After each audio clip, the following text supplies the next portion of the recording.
Hello, everyone, and welcome to episode 328 of Sold with Updike Pugh. I'm Jeff Updike. I'm Weston Pugh, and today we have a really great condo that is down in the Cedars at 1001 Bellevue, 708. This is a stunning condo that has some really great downtown views that you don't catch very often in Dallas. And in the second segment today, we're going to talk about the worst thing you can do in the state of Texas is die without a will. All right, but before we do any of that, let's shift gears and talk about what's happening in the zip code of 75201. Okay. Jeff, tell us a little bit before about what this area actually is. So 75201 is really goes from the Cedars, which is south of downtown, and goes north, and it goes up about half of the central business district, and then goes a bit up into the uptown, not really the uptown area, but the Victory Park area. Yeah. So one of the things that we like to talk about when we're doing marketing numbers is how important it really is to drill down into the numbers, because there are times when these numbers can look really misleading. And this is one of those niche neighborhoods that if you and I were to take and eliminate condos and just look at single family homes, the numbers would be wild. Yeah. And the other thing too is because there's not always a ton of sales in this area, you can have some really huge pitches. So that being said, we're going to just look at condos. Is that correct on this one? No, we're looking at everything. We're Although looking at there's very few single family homes Okay. that would fall into it anyway. Currently, there are 56 homes on the market, and that is a slight decrease from the month of December. Do keep in mind that there are development projects that are going on down in the Cedars that there are, they might be an 8, 10, 25 unit development that are not in MLS Right. because developers don't put all their stuff in MLS right away. That's a really good point because there is so much that is coming up right now down there. Also in January, there were 14 new homes that came on the market. Again, that kind of goes back to what Jeff was saying, versus only 5 back in December. And that would translate into a 28 days worth of inventory. Yep. So 4 homes went under contract in January. Did you say that? Nope. Sorry. Okay. 3 homes. all you. 3 homes sold in January. They sold at an average sales price of $1,675,000. That is high. It is, but keeping in mind this, the range of homes is $640,000 on the small side, 4.7 on the high side. See, and then with it not having that many, it's just a tiny data. So again, we're going to lean into this. You really have to know the data that you're getting this information from because it can make all the difference. One of the things that we always do is we provide this information for our clients. So when they're looking at zip codes, school districts, an area they want to move into, we can really create some really detailed information for them. Good times. All right, Jeff, tell us about what house we're going to look at. So we're going to look at 1001 Bellevue. This is a building that was built in 2000-ish. It is called the Beat. This has been one of my favorite condo buildings since it came out of the ground.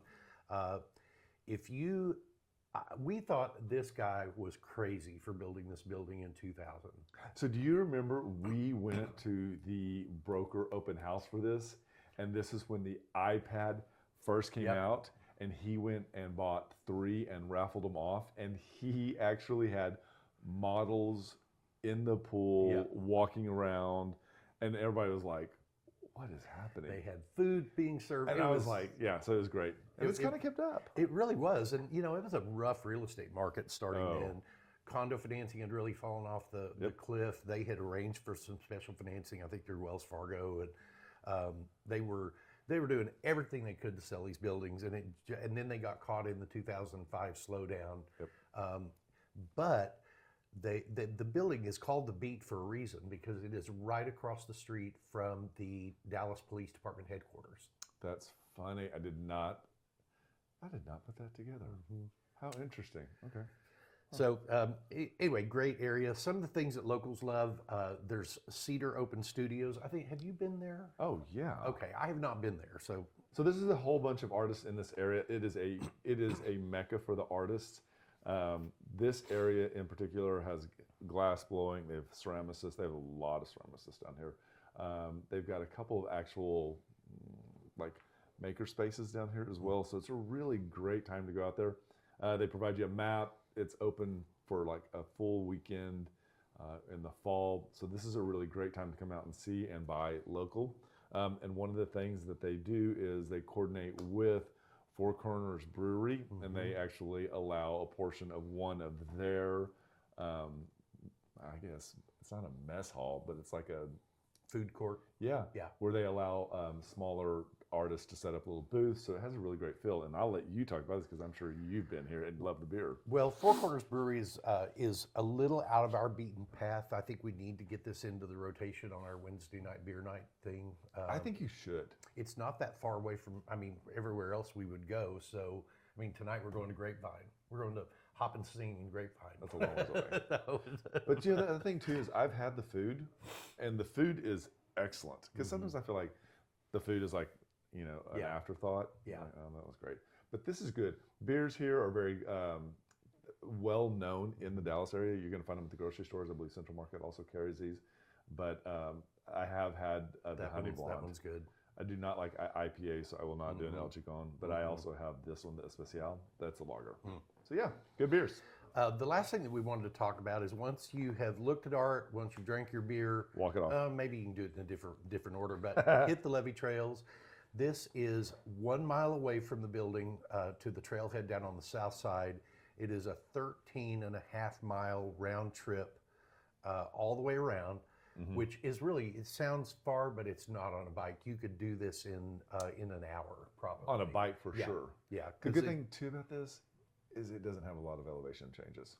Yeah, that's true. Once you get up on the levee, you're on the levee. And the other thing that I like about this is that when we get all the rains in the spring, this is really cool to go see. I can see why. That's just me. Nice. So let's pause. talk about the unit itself. All right, tell us more about this unit. So this is a really cool 2-bedroom, 2-bath unit that's on the 7th floor. This is on the eastern end of the building with downtown facing views. So you've really got, you step out on the balcony and you've got views all the way around toward like down Interstate 45, sweeping all the way around to looking out to the south, really. You can see where I-35 heads south. And it is a very industrial feel, great ceiling heights on this. It is... That's what I liked about it. I like that if you're going to live in a condo in downtown, it should kind of feel like that. And I think with the exposed ductwork, the way that they've made it configure with the floor-to-ceiling windows, this is one of the very, very few buildings in Dallas that actually did floor-to-ceiling and did it consistently. So what they're really showing off is these expansive views. And being on the 7th floor, I think that makes a massive difference. You can see that it flows super effortlessly. So versatility of like, how do I set my furniture up? Do I need to have a dining room table, or am I fine just at the couch? This is what you want. This whole look. Yeah, and the flexibility of the furniture, I really enjoyed this. I appreciate that they still have those windows on the eastern side there. That would have been a great place to put a TV, but I think the windows belong better. You know what the thing is, from here, this is where you host your 4th of July. This is where you host your New Year's Eve. This is where you can probably see a portion of the Christmas Adolphus parade downtown. There is a lot because of the view from the 7th floor that you're going to see. We were looking, you could see both the Calatrava and then the other two small Margaret Hunt bridges. Hill Bridge, yep. So you can see the Reunion Arena there. Oh, yeah. You circle all the way back around. You have a perfect skyline view in this property. and what's interesting too is when we were looking at this, how many condos have gas? It's like what, 10%? Rare, yeah, very rare. So this kitchen actually boasts both the cooktop with gas, but then it's kind of got those industrial doors. I love those. I don't know why. I just kind of a sucker for that. They didn't skimp on the patio. They really didn't. They gave everybody, every one of these has the same size patio. So they're as long as you're not on the top floor, you're covered. The bedrooms are really great size. I'm pretty sure I remember that being a king size bed, wasn't it? I believe so. I But think look at the views from this one. yeah. I guess we'll see in a minute. We'll see in a minute. But There we go. so they've done a great job. I think the lounger kind of like indicates exactly what this is. I can tell you right now, this would be Jason's primary spot, I think, in the evenings. For sure. Double sink vanity, big walk-in shower on these units. They are outfitted all with their own individual hot water tanks, which, you know, that probably sounds like it's should be anyway, but not all buildings are built that way. This is your downtown view. It's amazing. So the actual sun goes down there on the left-hand side of this image right here. You can see on the right side, that actually is the master bedroom right there, just kind of give you some orientation. They've done a really cool screen, and you know, they've done an interesting installment of these iron ants kind of creeping up, which that's great. But again, you can see this is large enough where they've got two different seating areas. And again, this is actually the view from this unit. And it is so centered. The only thing that you can't see that I was really surprised, you can't see Pegasus. That's true. It gets blocked I think it gets blocked by the AT&T building. So come downstairs, and this is, I think, on the second floor or the fourth floor. This is actually where all of the common space is, lots of outdoor space, pergola. You've got a pool as well. It's a much bigger space. Sometimes they get really tiny in these areas. This one is large. It does have a hot tub as well. The great thing, because this is not on the ground floor, this really does ensure that it's residents and resident guests only. And there is a dog park that's attached to it. This is not that dog park because it's down on a little bit lower level, but there is a small dog park there. So it's a very, very pet-friendly building. There is a little bit of guest parking in the building once you're inside the gates, but there's always parking along the street there. South side on Lamar is about half a block away. If you need to park on Botham Jean, it's really super convenient. So 1001 Bellevue Street, number 708, so 2-bedroom, 2-bath, 2 car spaces, parking spots 65 and 66. Building was finished in 2007. It's about 1,300 square feet at a list price of $435,000. It's great, great, great property. So we want to say thank you to both Adam Murphy and Alexandra Brady for allowing us to feature this home. There'll be a link in the comments. Click on that. You can go through all the pictures. You can zoom in and out. You can actually see some of the pictures that we didn't use. If this is something that you're interested in, let us know. We'd be happy to show it to you. Absolutely.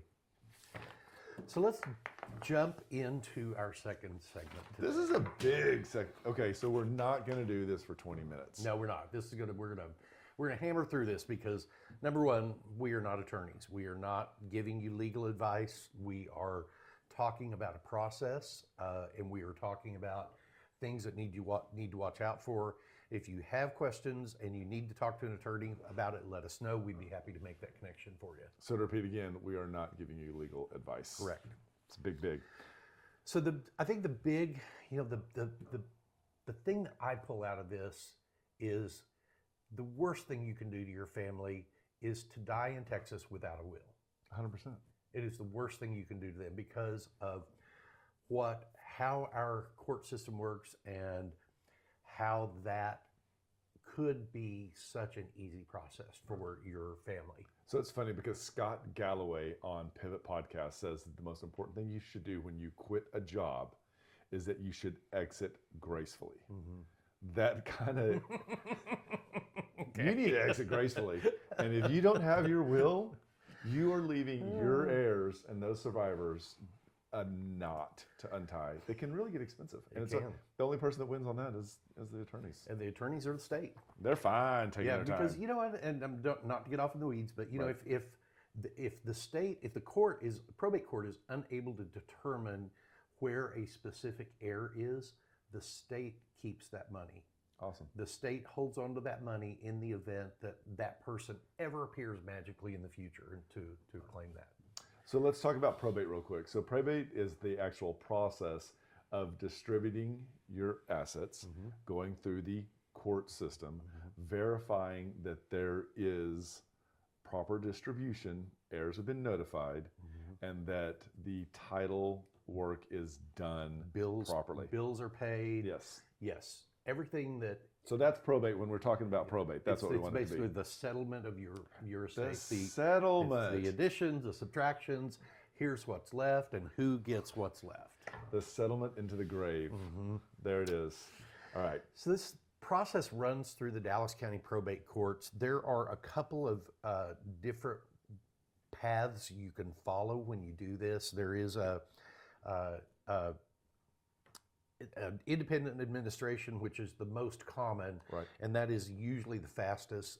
If it's a very uncomplicated situation, maybe it's a married couple, one of them passes away, the children are all wholly their children, there's a will in place, it's like, that's all done like that. But when it gets complicated, and when there's been divorces, and when there's multiple properties, and there's a company, that is actually when you have to become what would be considered a dependent at that point.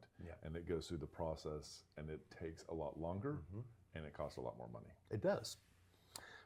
There is a couple of things that would play into it. You could have a small estate affidavit, which limits the estate value to a certain amount. It cannot have real estate in it unless that real estate is considered a homestead type property. Again, a married couple that both own the property, and that would work through that. That is the fastest, easiest, most effective kind of layer you can put on this. So one of the most important things during probate is proactive communication. This is when you can alleviate and get ahead of the heartache and the pain that is going to come with this already. So disputes often start when it's unclear expectations have been set. So I think that heirs prior should understand who's getting what. It's helpful. It is helpful. The family disputes cause money or cause delay. They cost money. They just not having everybody singing from the same playbook. And there are times where they're not going to be. There's just going to be disagreements. But just know if you're in that position, it's costing you. Right. So I think going into like the cost and whatnot, talk a little bit about how important clear title is. How do we get that, and what are the steps that go along with that? When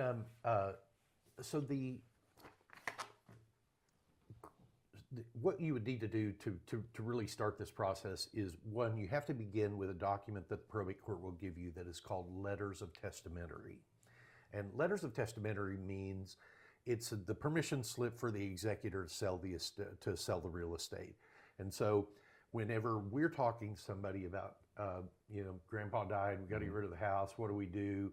That's the document I'm looking for. That's the document that allows me to get started. It's what we need. It's what the title company needs. Our office needs. It is the cornerstone. Yes, and the next step is to have a title company do a title search, because that's what's going to turn up all of the liens against the property, which could have been the mortgage, home equity line of credit, that type of thing. It's also going to turn up any judgments that might be against that person that need to be settled out of that. It's not going to turn up any bills, because the bills are going to be handled separately, not by the title company, but by the executor of the estate. But all of that's got to be taken into account, and so you need to know that up front. Because if we get the house under contract and then that hasn't been established and unraveled, then you're asking a buyer to push pause on taking ownership, because we're not going to close on that until this has all been settled. And so getting ahead of this, putting this is cart and the horse. Yes. Which way are we putting it? And this is so important. It is. And that's why, having that up front, you get all of that cured, or you figure out what the cure to each of those is. You know what your primary mortgage balance is, or your home equity line of credit. You know what the amount of these judgments over here are. You have the numbers to work with. There are also different forms of ownership that are going to come into play on this, because we were talking earlier about joint tenancy with right of survivorship. So if two people, again, we're not giving legal advice, we're talking about terms. You can Google them. Yeah. Joint tenancy with right of survivorship, as I understand it, is two people own a piece of property together, and the minute one of them passes, the second one of them passes away, the other partner or the other person owns the entire thing, thereby avoiding probate. Bypassing the whole thing. Yes, and that's really important. I can think of a lot of reasons. We're not going to get in that, but it is critical, and it's something easily that can be done, and it can be added even after you close. So like we brought this up, and I was like, I think this is something I need to add on to mine as well. Tenancy in common is the type of deed that most people have out there, where you are two people, even though you're married, you have there's ownership rights that are separate from what your marriage is. You have rights with your marriage, but basically, if you own the property together, unless it's specified differently in your deed, you each own 50% of that property. And the minute one passes away, the heirs, which could include the spouse, become the owner of the other half of the property. That's a lot. It is a lot. That is why this is so important. Also, Dallas County property taxes and their hidden costs. This is one of those things that they're going to come in and they're going to take their share. They are, and people, I think, need to be aware when they're in this situation that the taxes continue to accrue on a property. Just because someone passes away, taxes continue, and they could continue at a different rate because of the death of that person. Because they had an over 65, they had a homestead, and those immediately end. Yes. And they're going to retro if that's not done properly. Yeah, the tax bill is going to be retroactive and recalculated based on that person losing those exemptions as of whatever day of the year that is. So there are some protections built into it that if a spouse, if two married people own a piece of property, one of them qualifies for over 65, they've got it on the house, that spouse passes away, the remaining spouse, even if they're not 50, 65, is still entitled to that exemption. Yeah. So there are some good protections, I think, built into that. But you have to be, you just have to be aware of those things that are going on. Absolutely. So we'll say it again one more time. What is the most important thing? The most important thing is don't die in the state of Texas without a will. So we hope you found all of this very, very helpful. If you would like an attorney to help guide you through this process and don't have one, let us know and we can help recommend one. And just remember, we want to be realtors for life. When you're ready to talk real estate, you can reach us online, by phone, or by text at 214-377-2223. And remember, we want to be realtors for life.